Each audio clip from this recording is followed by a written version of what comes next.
मोक्षमार्गस्य नेतारम् भेत्तारं कर्मभूभृताम्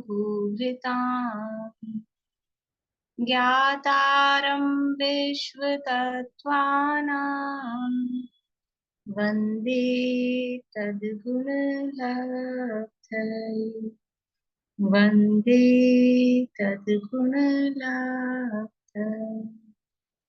मोक्ष मार्ग के नेता एवं कर्म पर्वतों के भेदक और विश्व के सब तत्वों के ज्ञायक चेतन संवेदक सद्गुण आप समान प्राप्त हो यही भावना भाकर दे विनय पूर्वक करूं वंदना बारंबार जिनेश्वर दे बारंबार जिनेश्वर दे।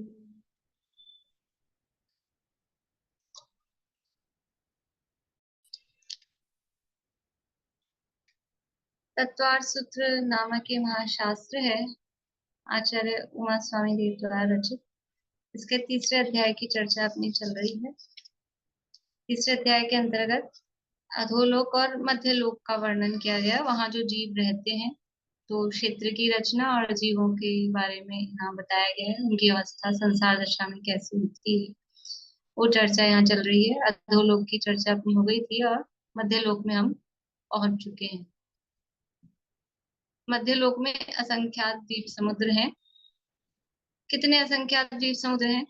इससे पिछली जो क्लास हुई थी ना, पिछले सैटरडे को, तो वो रिकॉर्डिंग ही नहीं हो पाई थी एक्चुअल में, वीडियो रिकॉर्डिंग। तो वो जो ऑडियो में फोन में रिकॉर्ड करती हूँ ना, उसी को यूट्यूब पे डाला है, तो थोड़ी आवाज अच्छी नहीं है। तो मैंने आज खुद ने भी सुन के देखी थी, पर इतनी बुरी भी नहीं है, पर जैसी ये वाली रिकॉर्डिंग की आती है वैसी नहीं है, इतना है। और वीडियो है नहीं उसमें, वो केवल एक फोटो ही लगा के रखी है उसमें, और रिकॉर्डिंग दबाना भूल गई मैं उस दिन उसमें, तो वो रिकॉर्डिंग ही नहीं हो पाई, ऐसा है। पर किसी ने सुनी है आप लोगों में से? और किसने सुनी है वो सब? एक दो तीन चार लोग में चल जाएगा ना काम? समझ में तो आ ही रहा है अच्छा। अब वो चित्र तो नहीं दिखेंगे, इसलिए वो एक चित्र तो लगा दिया था। अभी थोड़ा अपन रिवीजन में ले लेते हैं, बाकी वही बात। तो पूरा विषय एकदम एग्जैक्टली तो आ नहीं पाएगा कि जो जो उस दिन हो गया वो सारा पूरा आ जाए, ऐसा तो बुद्धिपूर्वक होता भी नहीं है कि अब क्या अपन उसको टेप रिकॉर्ड तो है नहीं कि दोबारा से वैसा ही चला दो। रिवीजन कर लेते हैं थोड़ा सा तो उसमें आ जाएगी बात। हाँ, कितने असंख्यात द्वीप समुद्र हैं मध्यलोक में? मध्यलोक में कितने असंख्यात द्वीप समुद्र हैं?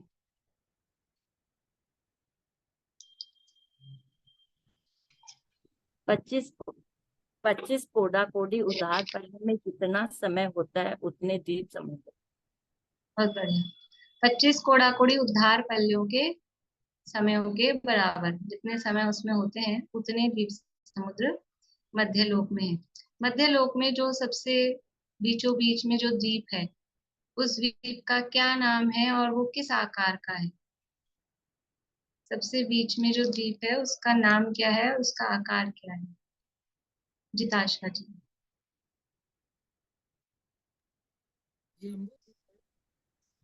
जोर से बोलिए, आवाज नहीं आ रही। मध्य लोक के बीच में जम्बू द्वीप है हम्म, और तिरछ आकार क्या है उस द्वीप का? थाली के आकार है। बढ़िया। सबसे बीचों बीच मध्यलोक में जम्बू द्वीप है और वो जम्बू द्वीप थाली के आकार का है। जम्बू द्वीप का विस्तार कितना है? जम्बू द्वीप का विस्तार कितना है? रेणु जी गुहाड़िया। 1 लाख योजन का है। बढ़िया। 1 लाख योजन का जम्बू द्वीप का विस्तार है। विस्तार का मतलब एक कॉर्नर से दूसरे कॉर्नर की जो दूरी है, यानी उसका व्यास कहो, विस्तार कहो, डायमीटर कहो, वो 1 लाख योजन का है। जम्बू द्वीप की का क्षेत्रफल कितना है? जम्बू द्वीप का क्षेत्रफल कितना है?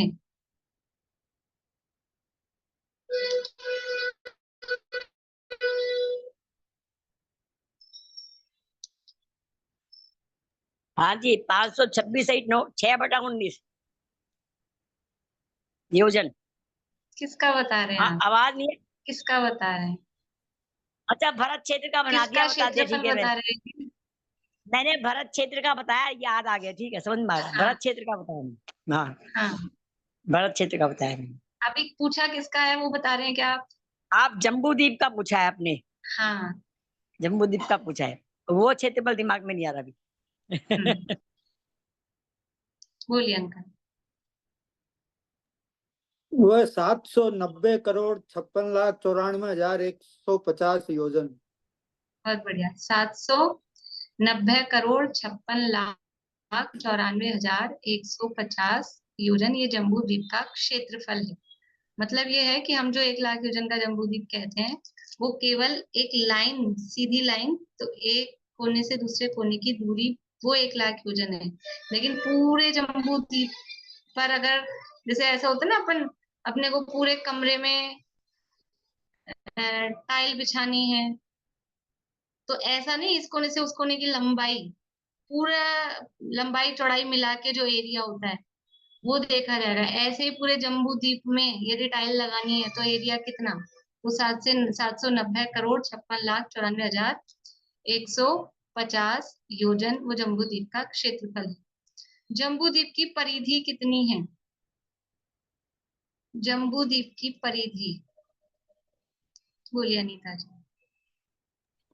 अंतरंग परिधि अंतरंग परिधि तो है 3,16,152 एक योजन से कुछ कम। 152 योजन से कुछ कम। 3,16,152 योजन से कुछ कम, ये अंतरंग अभ्यंतर परिधि है।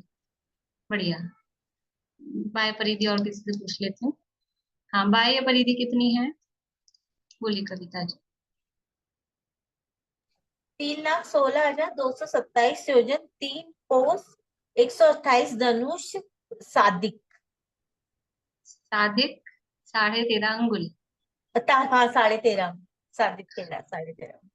साधिक 13.5 अंगुल, ठीक, बढ़िया। ये जम्बू द्वीप की परिधि हमने देखी थी। और फिर जम्बू द्वीप की जो बाउंड्री वॉल है उसको क्या कहते हैं, और उसकी लंबाई चौड़ाई ऊंचाई मोटाई जो भी आपको पता है वो सब कितनी कितनी है?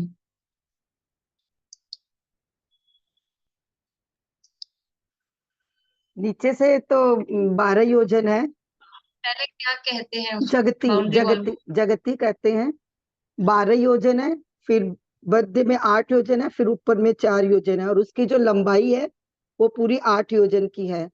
और ऊपर बाउंड्री वॉल है, उस पर 4 द्वार है, जो विजय, वैजयंत, जयंत और पराजित है। और चारों द्वारों यानी जो बाउंड्री वॉल है उसको जगती कहते हैं। बढ़िया जवाब दिया आपने।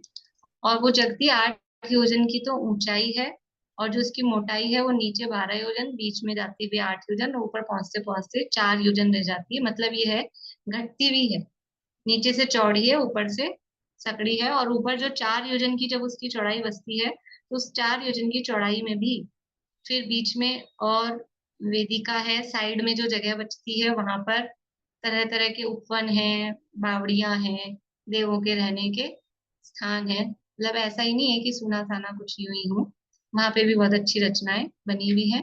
और 4 दिशाओं में 4, इस बाउंड्री वॉल में नहीं, दरवाजे, मतलब बाउंड्री वॉल में है दरवाजे, पूरी बाउंड्री वॉल में तो 8 योजन ऊंचे और 4 योजन चौड़ाई वाले वो 4 दरवाजे हैं चारों दिशाओं में, पूर्व, दक्षिण, पश्चिम और उत्तर। विजय, वैजयंत, जयंत और अपराजित, इस नाम से ये दरवाजे हैं। इस तरह से जम्बूद्वीप की जगती की और ये चर्चा अपन ने की थी। इसके बाद में ये जो सूत्र पढ़े थे, इन सूत्रों के माध्यम से 7 क्षेत्रों के और 6 पर्वतों के नाम वगैरह हमने देखे थे। जम्बूद्वीप में जो 6 महापर्वत है उन्हें क्या कहते हैं और उनके नाम क्या क्या है? जम्बूद्वीप में जो 6 महापर्वत हैं उन्हें क्या कहते हैं और उनके नाम? बोलिए सरिता जी।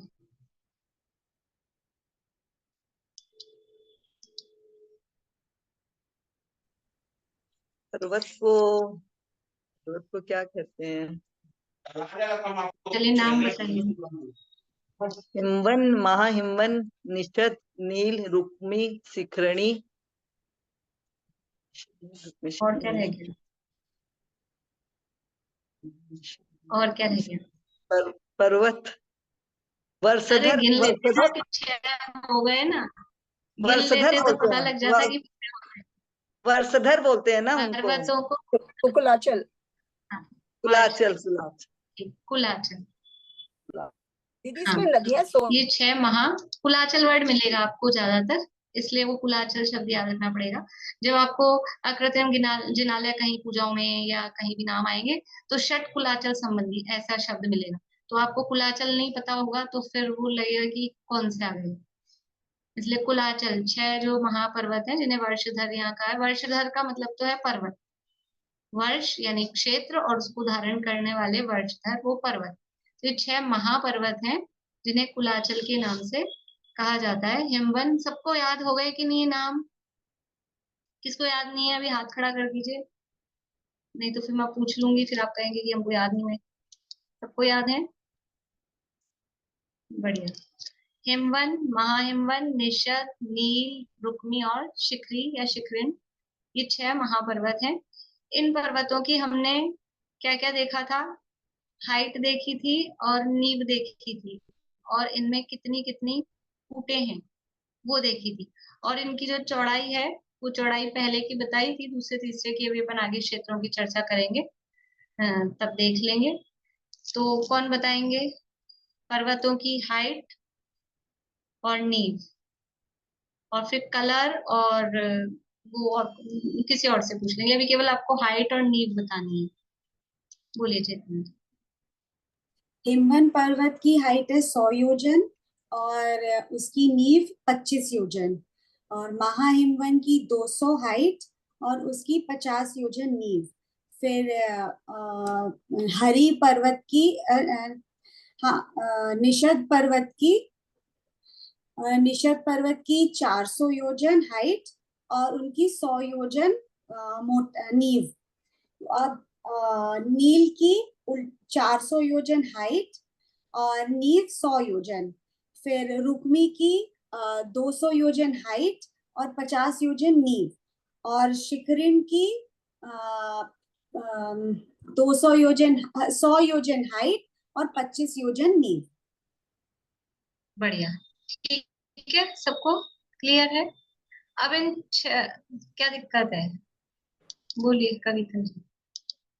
मैम इसका विस्तार भी तो है, जो चौड़ाई विस्तार अभी होती है। मैंने कहा ना कि चौड़ाई अभी नहीं पूछा था मैंने, पूछा नहीं।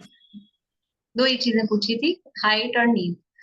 अब इनकी कलर और कितनी कितनी फूट है, ये 2 चीजें बतानी है। पर्वतों के कलर या किसके बने हुए हैं और इन पर कितनी कितनी फूटे हैं।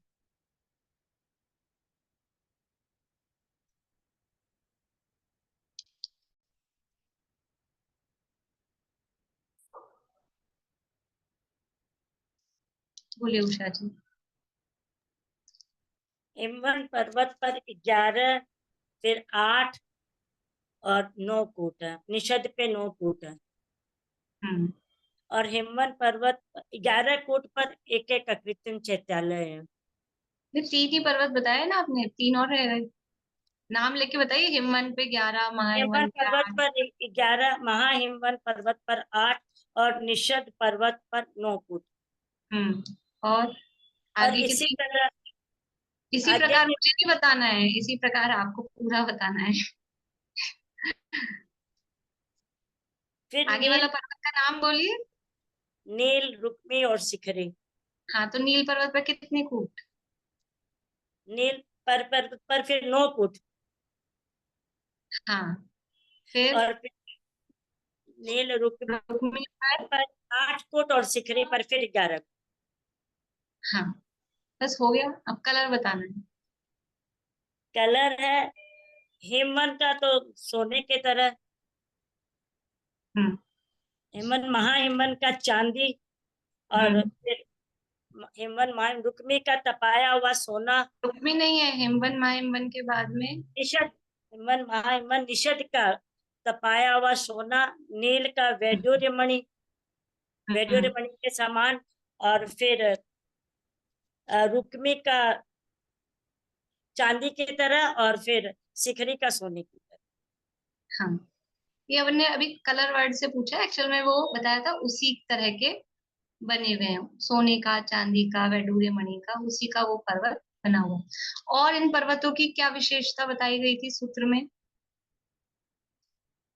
इन पर्वतों की क्या विशेषता सूत्र में जो बताई गई थी?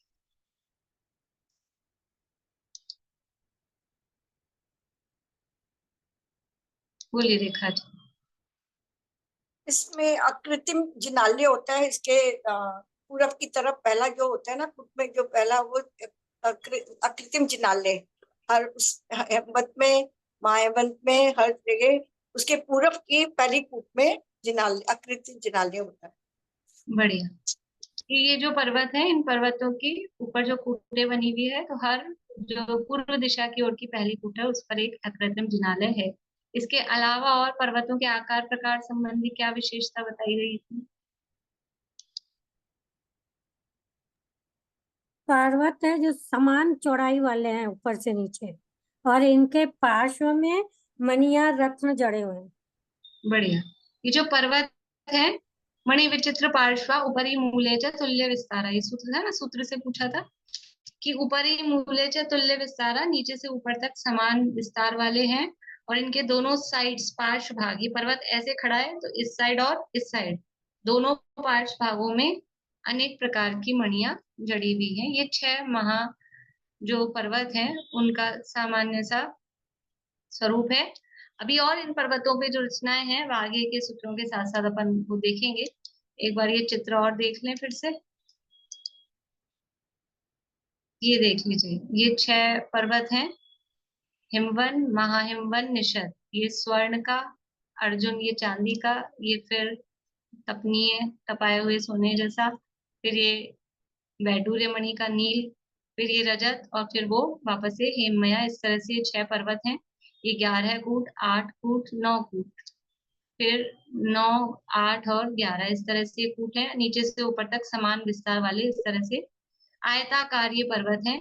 त्रिभुजाकार, त्रिकोणाकार के पर्वत नहीं है। सामान्य रूप से हम पर्वतों को ऐसा त्रिकोण के जैसा देखते हैं, लेकिन ये पर्वत ऐसे आयताकार हैं, ऊपर नीचे तक एक समान चौड़ाई वाले हैं। दीदी अकृत्रिम चित्रालय तो खाली पहली वाली कूट पे ही है ना, इसमें हिमवन पे ही है ना, हिमवन पे? नहीं नहीं, 6 पर्वत की जो पहली है, पूर्व दिशा की पहली कूट है, उस पर अकृत्रिम जिनालय है। तो 6 कुलाचल संबंधी 6 अकृत्रिम जिनालय हैं। सिद्धायतन के नाम से। सिद्धायतन नाम हुआ ना, सिद्धायतन कूट, सिद्धायतन कूट उसको बोलते हैं। और 6 पर्वत संबंधी 6 जम्बू द्वीप में 6 कुलाचल संबंधी 6 अकृत्रिम जिनालय हैं। जम्बू द्वीप में टोटल 78 अकृत्रिम जिनालय अपन गिनेंगे। उसमें से सबसे पहले अभी अपन ने कितने गिन लिए हैं? ये 6 कुलाचल संबंधी। यद्यपि जब गिनते हैं तो ये सबसे लास्ट में गिनते हैं, बीच में से शुरू करते हैं, लेकिन अभी अपन ने बीच की रचना पढ़ी नहीं है, इसलिए अपन यहाँ से चल रहे हैं। तो यहाँ से अपन ने गिन लिया है, 6 पर्वत हो गए हैं। आपको कुछ पूछना था अलका जी? हो गया?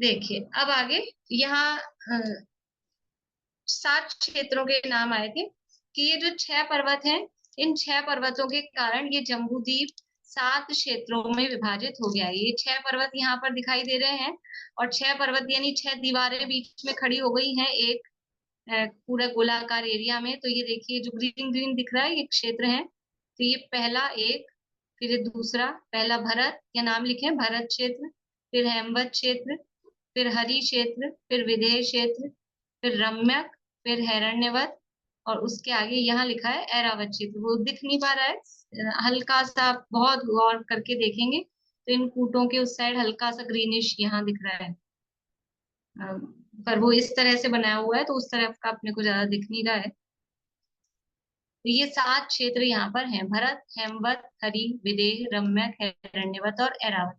ये जम्बू द्वीप में जो भी रचनाएं हैं 7 क्षेत्र है और 6 महापर्वत है। मेन तो ये रचनाएं हैं जो इसको पूरा डिवाइड कर रही हैं।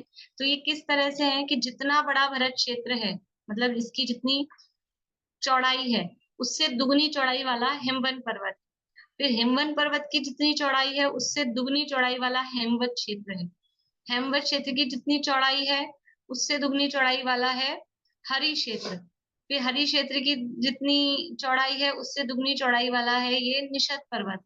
और निषद पर्वत की जितनी चौड़ाई है उससे दुगनी चौड़ाई वाला है ये विदेह क्षेत्र। इस तरह से जम्बू द्वीप में क्षेत्रों की चौड़ाई है। भरत क्षेत्र से दुगना आगे का पर्वत, पर्वत से आगे का क्षेत्र दुगना, फिर क्षेत्र से आगे का पर्वत दुगना, फिर उसके आगे का क्षेत्र दुगना, फिर पर्वत दुगना और फिर क्षेत्र दुगना। विदेह क्षेत्र तक इस तरह से दुगना दुगना, आगे सूत्र आएगा ऐसा दुगना दुगना होता गया है। और फिर विदेह क्षेत्र के बाद में वापस से आधा आधा, जैसा हमने पर्वतों की ऊंचाई के संबंध में देखा था 100 योजन, 200 योजन, 400 योजन, फिर वापस से 400 योजन, 200 योजन, 100 योजन। तो विदेह क्षेत्र तक उनकी ऊंचाई या चौड़ाई आदि वो दुगनी दुगनी होती जा रही है और विदेह क्षेत्र के बाद में वापस से आधी आधी होती जा रही है। ये इनका सामान्य सा स्वरूप है, मतलब समझने के लिए सामान्य। तो अब सबसे पहले अपन इसमें से क्षेत्रों के जो नाम दिए, तो भरत क्षेत्र की रचना विशेष रूप से दी गई है। और भी क्षेत्रों की रचना दी गई है शास्त्रों में, लेकिन भरत क्षेत्र की रचना क्यों है विशेष? भरत क्षेत्र की रचना क्यों है? जैसे जम्बूद्वीप विशेष है, क्यों है उसको समझना, क्योंकि पहली बात तो बीचों बीच में है, पहला है। और उससे भी ज्यादा बड़ी बात क्या है कि हम उसमें रहते हैं, तो उसको अच्छे से समझेंगे। ऐसे ही देखो, जब बच्चों को पढ़ाते हैं ना सोशल साइंस वगैरह इसमें, ज्योग्राफी में, तो वर्ल्ड का मैप मंगाते हैं, वर्ल्ड का समझाते हैं, फिर उसके बाद में एक इंडिया का मैप समझाते हैं। और इंडिया के मैप दो तीन तरह के पढ़ाई में सबने किया होगा, एक पॉलिटिकल अलग आता है, एक वो प्राकृतिक वाला वो वाला अलग आता है, दो तीन तरह के। तो इंडिया को अलग से विशेष रूप से समझाते हैं, क्यों? वर्ल्ड का मैप समझा दिया, काम हो गया। तीन लोक का स्वरूप समझा दिया, मध्य लोक का स्वरूप समझा दिया। फिर जम्बूद्वीप को विशेष को समझा रहे हो, और जम्बूद्वीप को समझा दिया, भरत क्षेत्र को क्यों विशेष समझा रहे हो? ये हम वहां रहते हैं। भारत को विशेष रूप से क्यों समझाते हैं? हम वहां। अब फिर उसमें भी जो राजस्थान के बच्चे हैं, मान लो राजस्थान बोर्ड में, तो उनको राजस्थान का मैप समझाएंगे। अब वो सीबीएसई से पढ़ रहे हो या फिर आईबी से पढ़ रहे हो तो नहीं होगा उसमें, लेकिन जो जहाँ रहता है तो वो वहां की जानकारी लेना भी चाहता है और लेनी भी चाहिए। तो हम भरत क्षेत्र में रहते हैं, तो भरत क्षेत्र का क्या स्वरूप है, किस तरह से उसकी रचना है। तो एक्चुअल में तो जो भरत क्षेत्र की बनाते हैं ना, वो ऐसा मिलेगा आपको, जहाँ ज्यादातर जहां भी देखा होगा आपने,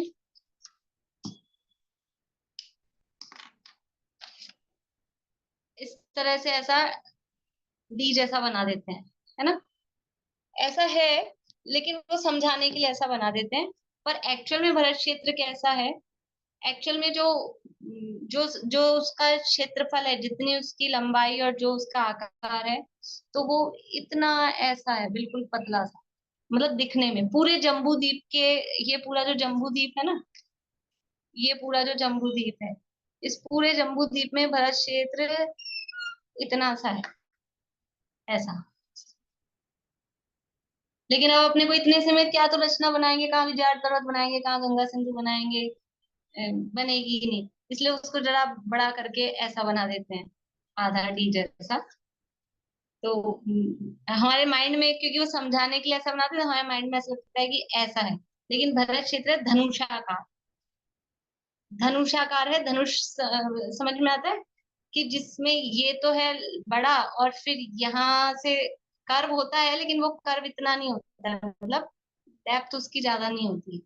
ऐसा भरत क्षेत्र का जो एरिया है वो धनुषाकार है।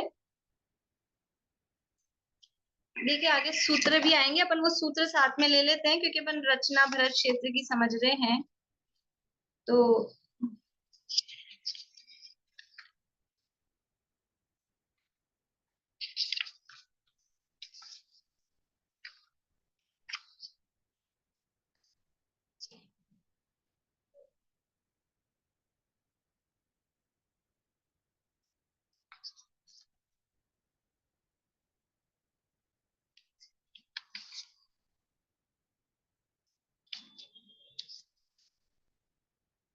चौबीस नंबर का सूत्र है, 24 नंबर का सूत्र है, पेज नंबर 161 161 पे। दो सूत्र यहाँ दिए हैं भरत क्षेत्र से संबंधित, उसके क्षेत्रफल से संबंधित।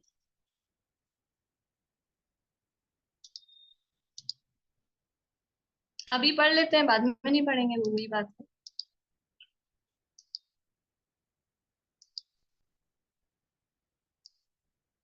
चतुर्दश नहीं, भरतः, ये सूत्र नहीं,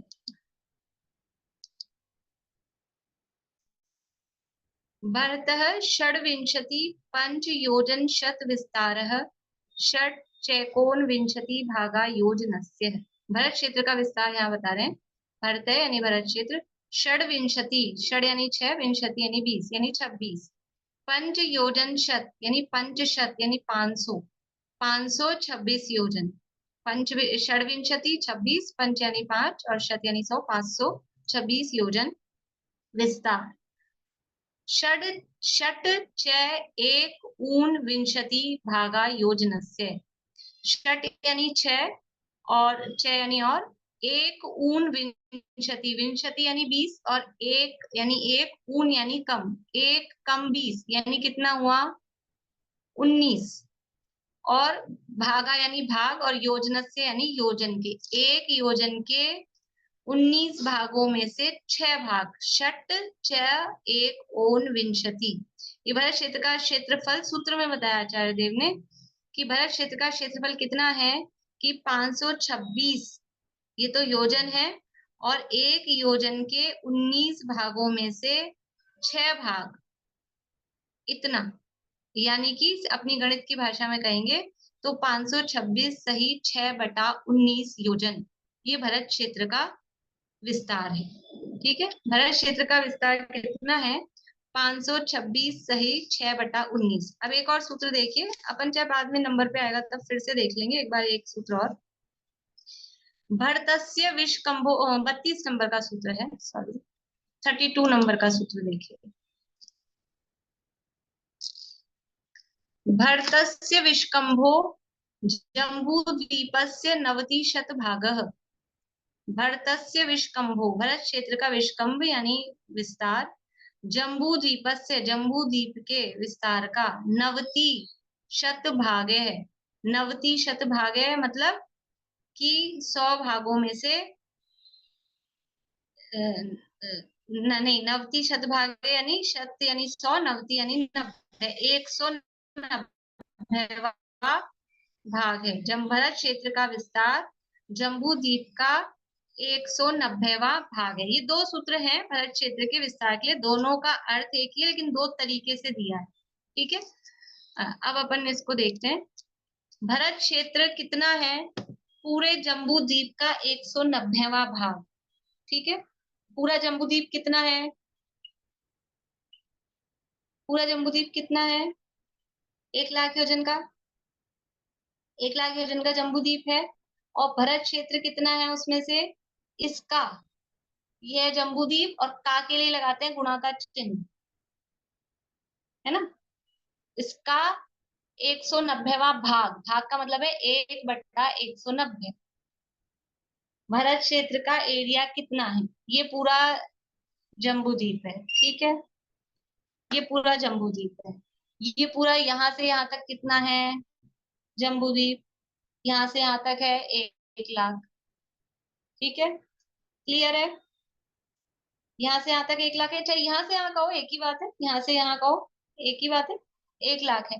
अब इस 1 लाख में से भरत क्षेत्र कितने कितने एरिया में है, तो कह रहे हैं इस पूरे 1 लाख का 190वां हिस्सा है वो भरत क्षेत्र का एरिया है। यानी भरत क्षेत्र की जो चौड़ाई कहो वो कितनी आएगी कि इस 1 लाख योजन का 190वां, यानी 1 लाख योजन बटा 190। करिए, निकालिए, हाथ से निकालना है, मोबाइल से निकालेंगे तो नहीं आएगा,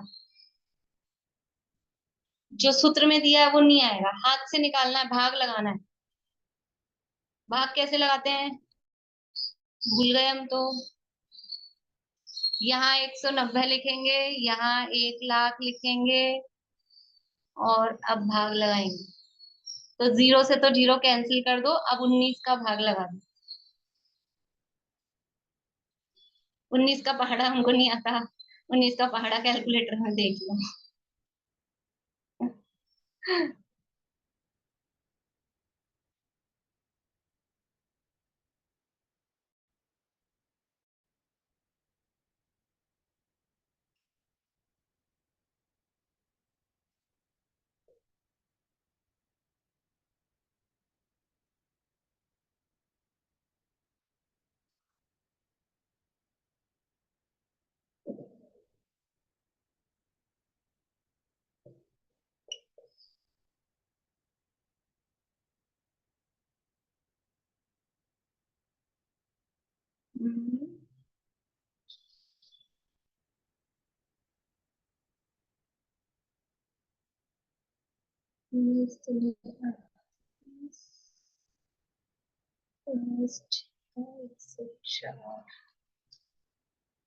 किसका आ गया?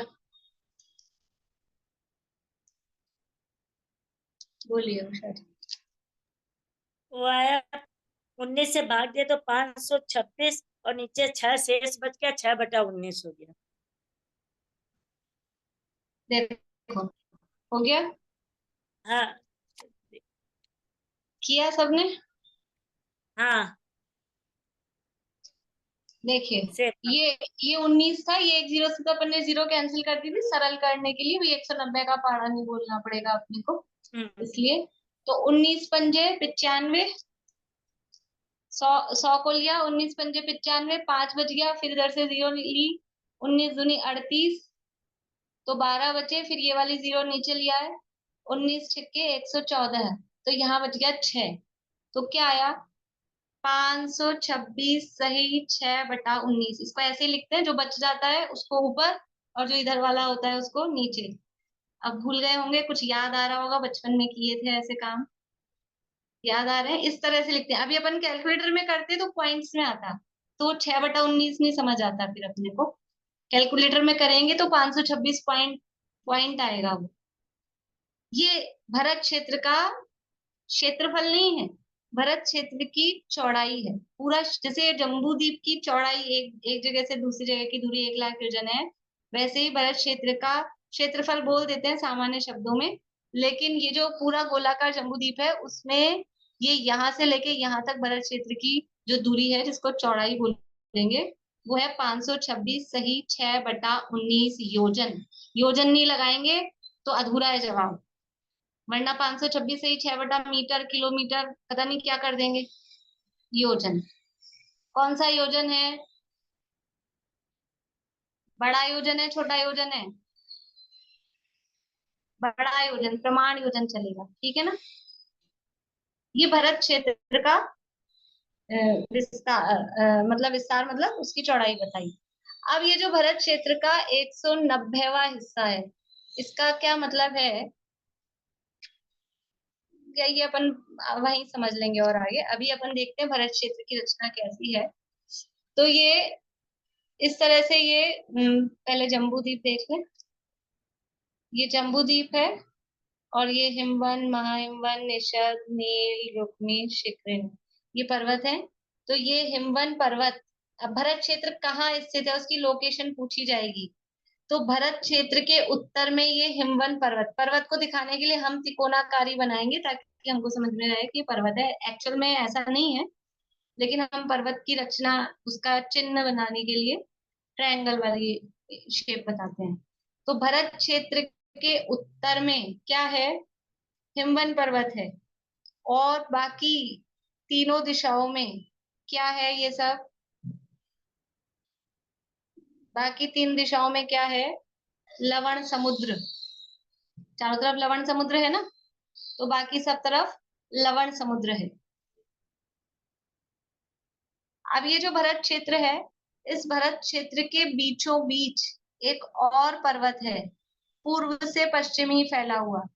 देखो जो भी पर्वत है उसमें आपको लगेगा जैसे इसमें कहा पूर्वा पर आया था हिमवन, महाहिमवन, ये पूर्वा पर आया था, कहने की क्या जरूरत है, पूर्व से पश्चिम फैले हुए, क्योंकि अभी आगे आगे कोई पर्वत ऐसे भी आएंगे जो उत्तर से दक्षिण फैले होंगे। कोई पर्वत ऐसे आएंगे जो गोलाकार होंगे, हम सब छांटेंगे, उनके नंबर हमको नोट करने रहेंगे कि पूरे ढाई द्वीप में या पूरे जम्बू द्वीप में कितने गोलाकार पर्वत हैं, कितने पूर्व से पश्चिम फैले हुए पर्वत हैं, कितने उत्तर से दक्षिण फैले हुए पर्वत हैं। तो ये पर्वतों की आपको लोकेशन या रचना ध्यान रखनी है। जैसे हिमवन महाहिमवन ये पर्वत जो कुलाचल है वो पूर्व से पश्चिम फैले हुए हैं, ठीक है।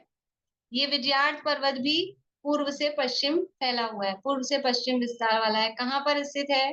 भरत क्षेत्र के बीच में। भरत क्षेत्र के बीच में एक विजयार्थ पर्वत स्थित है जो पूर्व से पश्चिम फैला हुआ है। इस विजयार्थ की भी रचना अपन देखेंगे, अभी थोड़ी भरत क्षेत्र की देख लें। और ये जो विजयार्थ पर्वत है और ये नहीं हिमवन पर्वत है, इस हिमवन पर्वत अभी आगे अपने सूत्र अपन ने छोड़ दिए हैं, वहां वो सरोवर वाले सूत्र हैं। इस हिमवन पर्वत पर एक सरोवर है बीच में। अब इस भरत क्षेत्र को थोड़ा बड़ा बना दिया, ये समझ लीजिए ये भरत क्षेत्र है और ये पूरा हिमवन पर्वत है, ये वाला। तो इस हिमवन पर्वत के बीच में एक सरोवर है जिसका नाम है पद्म सरोवर, और इस पद्म सरोवर से नदियां निकलती हैं, 3 नदियां निकलती हैं, वो चर्चा अपन बाद में करेंगे। अभी अपने को भरत क्षेत्र देखना है। ये भरत क्षेत्र के बीच में यहाँ पर विजयार्थ पर्वत है। अब यहाँ से नदियां निकलती हैं, एक गंगा नदी निकलती है जो इस पर्वत के नीचे से होती हुई, इधर से होती हुई और इस तरह से एक पूर्व दिशा में जाती है। दूसरी सिंधु नदी निकलती है और वो भी इस तरह से होती हुई और पश्चिम दिशा की तरफ जाती है। ये गंगा, ये सिंधु, ये 2 नदियां हैं। अब ये भरत क्षेत्र, अभी नाम हटा देती हूँ, थोड़ा जगह की कमी है। ये भरत क्षेत्र था, ये पूरा भरत क्षेत्र कितने भागों में डिवाइड हो गया? ये है पूरा भरत क्षेत्र, यहाँ से लेके यहाँ तक का। लेकिन इसके बीच में आ गया है एक विजयार्थ पर्वत और ये 2 आ गई हैं नदियां। तो ये भरत क्षेत्र 1 2 3 4 5 6 भागों में बट गया है। पूरा पूरा भरत क्षेत्र 6 भागों में डिवाइड हो गया है, ठीक है, जिसे 6 खंड कहा जाता है। 6 खंड सुने आपने? चक्रवर्ती 6 खंडों पर विजय प्राप्त करता है, वो ये 6 खंड होते हैं।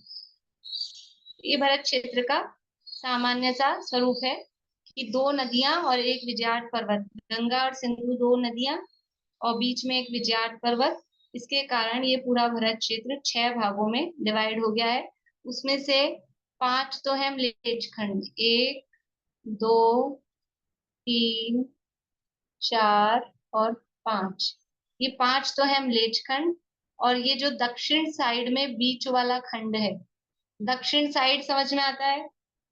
दक्षिण कहाँ बताया गया है नक्शे में? दक्षिण नीचे की तरफ होता है नक्शे में, तो दक्षिण साइड वाला बीच वाला। अभी इसी तरह से बताएंगे।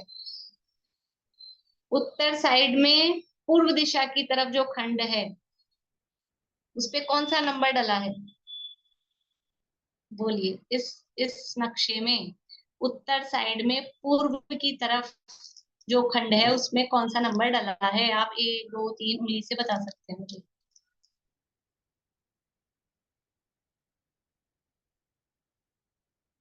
ऐसे हाथ नहीं खड़ा करना है, ऐसे उंगली दिखानी है 1 2 3 4 करके।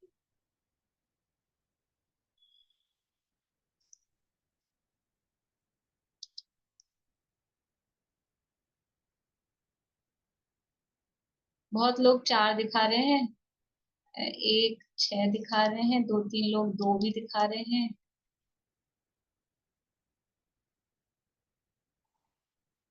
चार डला है ना? जो मुझे पूर्व दिख रहा है वो आपको भी पूर्व ही दिख रहा होगा ना? उल्टा तो नहीं होता है ऐसा देखने में? मुझे नहीं मालूम। ये है उत्तर साइड। भरत क्षेत्र की बात कर रहे हैं अपन, तो भरत क्षेत्र का उत्तर होगा विजयार्थ के ऊपर वाला, और उत्तर की तरफ पूर्व में ये, तो ये 4 नंबर डला है। उत्तर दिशा में पूर्व दिशा की तरफ ये 4 नंबर, और 2 नंबर किस पे डला है? उत्तर में पश्चिम की तरफ, वो 2 नंबर डला है। और 6 नंबर किधर डला है? 6 नंबर तो डाला ही नहीं था, 6 उंगली कौन दिखा रहे थे? 6 तो नंबर ही नहीं डाल रखा हमने, 6 तो आर्यखंड ऐसे ही लिख दिया। मैं तो केवल आपको दिशाओं का ज्ञान कराने के लिए चेक कर रही हूँ, उसे कोई मतलब नहीं है ऐसा खास। लेकिन आप लोगों को दिशाएं समझ में आती है कि नहीं। उत्तर साइड में बीच वाला वो कौन से नंबर का खंड है अभी यहाँ पे? 3 नंबर का है। दक्षिण साइड में पश्चिम तरफ का, दक्षिण साइड में पश्चिम साइड 1 नंबर डला है। ठीक है, दिशाएं समझ में आ रही है ना, ये दिशाएं। तो ये भारत क्षेत्र के जो दक्षिण में बीच वाला खंड है उसका नाम है आर्यखंड। ये आर्यखंड में जो भी हमारा पूरा ये दुनिया दिखाई देती है, जो ग्लोब वाली दुनिया है जिसको हम विश्व कहते हैं, वो इस आर्यखंड में यहाँ एक ऐसी डॉट, डॉट थोड़ी मोटी लगाइए ताकि आपको दिख जाए, नहीं तो एकदम बारीक सी डॉट, इतना सा वो हमारा जो दुनिया दिखती है ग्लोब में, ये कॉन्टिनेंट्स और ये सब, एशिया, यूरोप और ये सब, अमेरिका, अफ्रीका, पूरा जो विश्व जिसे हम कहते हैं, वो इतना सा है। और उसके अलावा आर्यखंड बहुत बड़ा है, उसके अलावा ये सारे विलेज खंड यहाँ पर है। ये भी मोटा मोटा सा अपन रचना देखी है अभी, और थोड़ी इसकी बारीकियां हैं, तो करेंगे चर्चा। चलिए, अभी प्रश्न है किसी को? अभी रचना पूरी नहीं हुई, अभी तो आपको मोटा मोटा सा बताया, अभी थोड़ी इसकी नाप तोल और वो बताएंगे फिर। बोलिए नीलम भाभी। पूर्व और पश्चिम का ये समझ नहीं आया, कैसे बताया आपने पूर्व और पश्चिम? बताया ना, नक्शे में राइट साइड में पूर्व होता है, लेफ्ट साइड में पश्चिम होता है, ऊपर की तरफ उत्तर होता है, नीचे की तरफ दक्षिण होता है। तो राइट, ये पूर्व दिशा इधर राइट साइड में है, तो ये राइट साइड में है ना 4 नंबर, ये लेफ्ट साइड में है 2 नंबर, बस।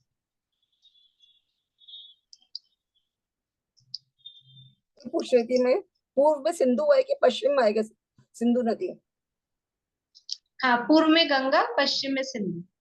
वो अपन अभी नदियों की रचना और पढ़ेंगे अभी। वही कंफ्यूजन हो रहा है, समझ नहीं आ रहा एक्चुअली। यहाँ गंगा है पूर्व साइड में और पश्चिम साइड में सिंधु। आपने नंबरिंग कैसे की है, वापस से बताइए ना, क्या लिखा वो मालूम नहीं पड़ रहा है। आपने जो नंबर डाला मालूम नहीं पड़ रहा है कैसे क्या डाला है। नंबर नहीं, मैंने ऐसे ही डाला था। यहाँ पहला, यहाँ से स्टार्ट किया, ये आर्यखंड है ना, तो यहाँ से लेफ्ट से स्टार्ट किया, 1 नंबर, फिर 2, फिर 3, फिर 4, फिर 5। अच्छा, ऐसा मैंने मेरे हिसाब से डाला, मतलब ऐसा कोई उसमें क्रम नंबर नहीं है ये। मैंने यहाँ से स्टार्ट करके ऐसे 5 नंबर डाल दिए। मैं तो आपको दिशाओं का भाई आप लोगों को समझ आ रही है कि नहीं वो कंफर्म कर दी। मतलब ये नदियां दोनों उसके ऊपर है? हाँ, फिर से बोलिए। नदियां दोनों ऊपर है मतलब? नदियां ऊपर, देखिए मैं वैसा चित्र दिखाती हूँ आपको।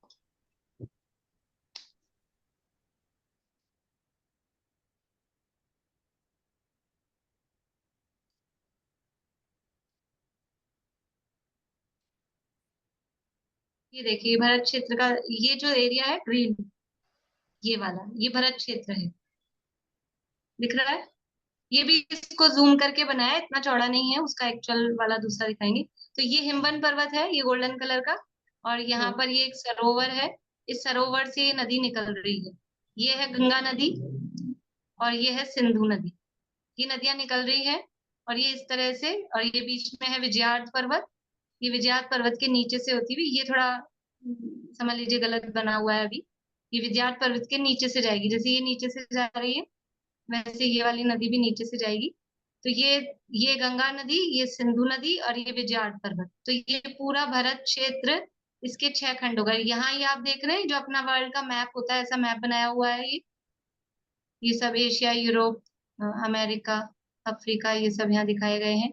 ये दुनिया इतनी सी यहाँ पर है, और बाकी के जो खंड हैं ये 1, 2, 3, 4, 5, ये सब मलेच्छ खंड है, और ये बीच वाला जो है ये आर्यखंड कहलाता है।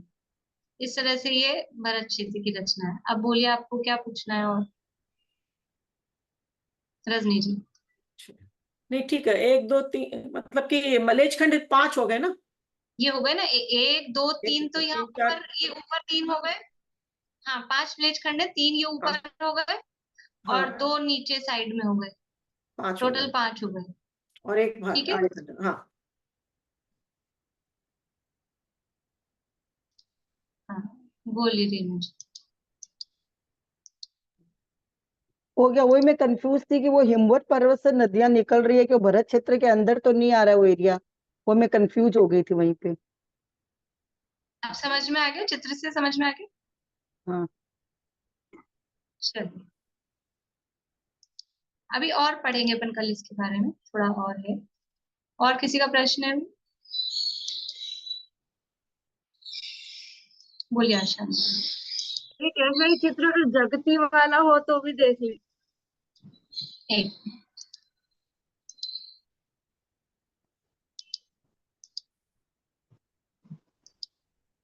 ये जगह,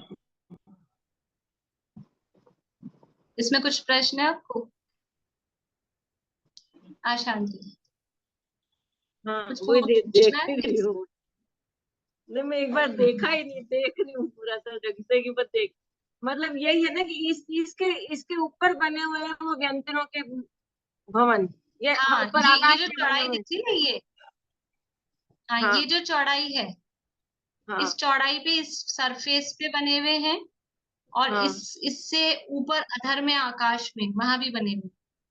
तो ये जो वहां ऊपर नगर 8 है, लवण समुद्र के ऊपर, लवण समुद्र के ऊपर भी आकाश में देवों के, विंतर देवों की नगरियां हैं।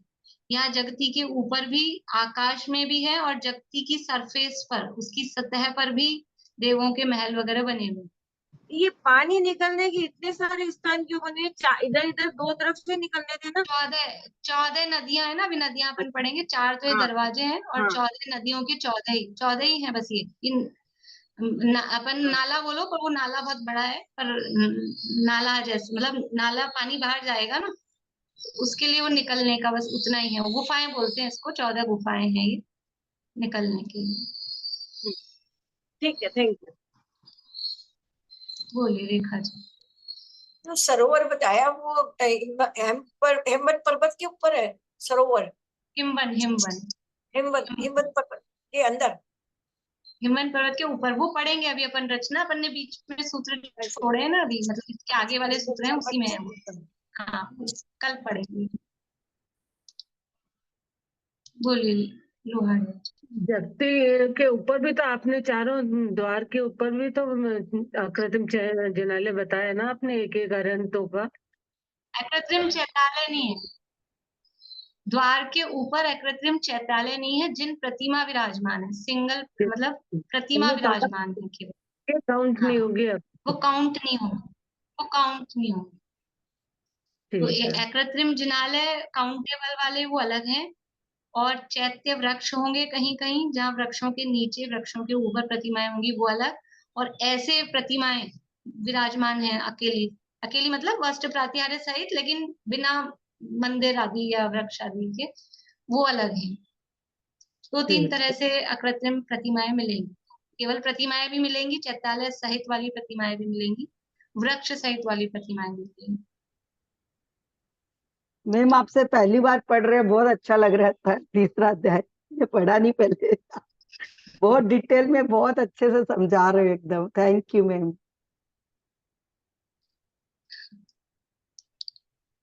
ये जो काउंटिंग वाले, उसका अभी तो अब नहीं लिखा है ना, क्योंकि वो मेरे को सिद्धार्थन कूट के बाद समझ में नहीं आया कि वो सिद्धार्थन कूट एक काउंटिंग में आएगा। सिद्धार्थन कूट है ना, वो सिद्धार्थन कूट जो है वो छठ कुलाचल के 6 काउंटिंग में आएंगे। एक एक पर्वत का एक अकृत्रिम जिनालय, 6 पर्वत के 6 अकृत्रिम जिनालय आ जाएगा। अभी थोड़ा पूरा हो जाए, अभी बीच अधूरा अधूरा सा रहता है ना, तो थोड़ा रहता है। अभी पढ़ लेंगे पूरा तो आ जाएगा, अपन पूरी काउंटिंग करेंगे तब आ जाएगा समझ में। किसी को अभी नहीं भी आया हो, जैसे पहले दिन की आज की क्लास होती है ना, तो थोड़ा ऐसा रहता है, तो टेंशन लेने वाली बात नहीं है। अभी 2 दिन और क्लास होगी तो आ जाएगा विषय बराबर। आज आधा टाइम रिवीजन में निकल गया, कल शुरू से करेंगे तो हो जाएगा। ठीक, चले। और किसी का प्रश्न तो नहीं? हाँ बोलिए।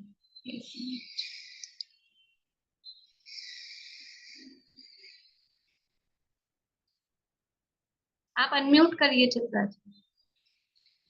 मेरे पास किताबें नहीं है, किताबें चाहिए थी दीदी। किताब नहीं है आपके पास? कहाँ रहते हैं आप? झारखंड देवघर। तो आप अपना एड्रेस भेजिए मुझे, वहाँ जो आप ग्रुप में ऐड है, जूम पाठशाला ग्रुप में, व्हाट्सएप ग्रुप में। अच्छा उसमें आप मेरा नाम देखिएगा, एडमिन में ज्योति सेठी मेरा नाम है, वहां पर आप उसमें अपना एड्रेस, पूरा पोस्टल एड्रेस, फोन नंबर सहित वो मुझे भेज दीजिए, और कौन कौन सी बुक चाहिए वो बुक का नाम भी भेज दीजिए, तो आपको भिजवा देंगे। ठीक है। और किन्हीं को भी चाहिए हो ग्रंथ तो आप अपना एड्रेस भेज दीजिए मुझे, तो बुक भिजवा दीजिए। चलिए विजयवाणी स्थिति बोलते हैं।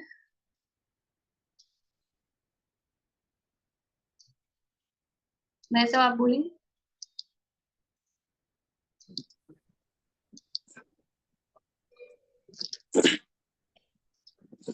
बातों में आवे न जग की कदापि, चमत्कार लख कर नहीं मूढ़ हो गए। अरे पर की निंदा प्रशंसा स्वयं की, करके समय शक्ति बुद्धि न खोवे। चलित को लगावे सहज मुक्ति पथ में, व्यवहार सबसे सहज प्रेममय हो। दुर्भाव मन में भी आवे कभी ना, निर्दोष सम्यक जयवंत वर्ते। सर्वज्ञ शासन जयवंत वर्ते, निर्ग्रंथ शासन जयवंत वर्ते।